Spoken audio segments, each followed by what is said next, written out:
সংসদীয় নির্বাচনের আনুষ্ঠানিক প্রস্তুতি আরও এক ধাপ এগোলো। সংসদীয় আসনগুলোতে প্রার্থীদের মধ্যে প্রতীক বরাদ্দ সম্পন্ন করেছে নির্বাচন কমিশন।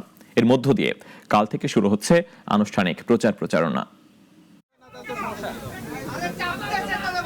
রাজধানীর বিভাগীয় কমিশনারের কার্যালয়ে আজ ঢাকা ৪ থেকে ১৮ আসনের প্রার্থীদের প্রতীক বরাদ্দ দেওয়া হয়। সকাল থেকেই প্রার্থীদের উপস্থিতিতে ব্যস্ত হয়ে ওঠে কার্যালয় চত্বর।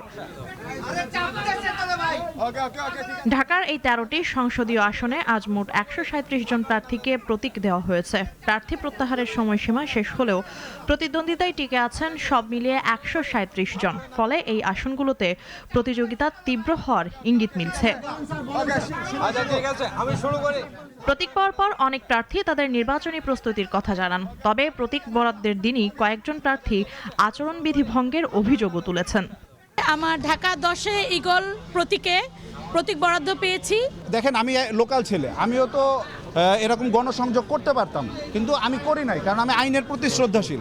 কিন্তু আমার কাছে কেন জানি মনে হচ্ছে সরকার এবং ইলেকশন কমিশন খুবই অসহায় বড় দলগুলোর কাছে। ভোটারদের মধ্যে যে ভয়ভীতি এবং কোনো নির্দিষ্ট এলাকার বেশিরভাগ ভোটার বলছেন যে তারা ভোট কেন্দ্রে যাবেন না, তো ফলে নির্বাচনের পরিবেশ যে সুষ্ঠু নেই সেটা তো বোঝাই যাচ্ছে। শহীদ হাদির শাহাদাত, তার পরপরই আবার একটা হামলা, এখনো থ্রেট রয়েছে। লেভেল প্লেইং ফিল্ড করার জন্য কর্তৃপক্ষ যাতে ভূমিকা নেন আমরা আহ্বান জানাচ্ছি। আমরা এই দুইটা এজেন্ডা নিয়ে ইনশাল্লাহ কাজ করব এবং সন্ত্রাস, চাঁদাবাজি, দখলদারিত্বের বিরুদ্ধে ইনসাফের রাজত্ব কায়েম করব। এদিকে চিফ রিটার্নিং কর্মকর্তা জানান, প্রতিটি আসনের জন্য একটি করে পোস্টাল ব্যালট বুথ স্থাপন করা হবে।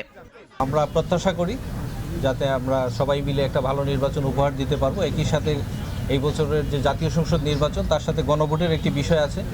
গণভোটের বিষয়ে যাতে ভোটারদের তারা প্রত্যেকেই যার যার অবস্থান থেকে সচেতন করে, সেই বিষয়ে আমরা আহ্বান রেখেছি। একই সাথে পোস্টাল ব্যালটের বিষয়ে তাদেরকে আমরা অবহিত করেছি। আগামীকাল থেকে আনুষ্ঠানিকভাবে পোস্টাল ব্যালট আসার কথা আছে।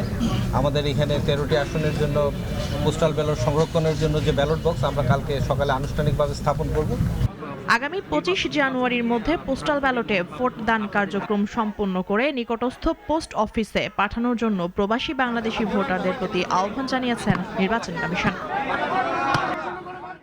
মুনিয়া চৌধুরী, নাগরিক, ঢাকা।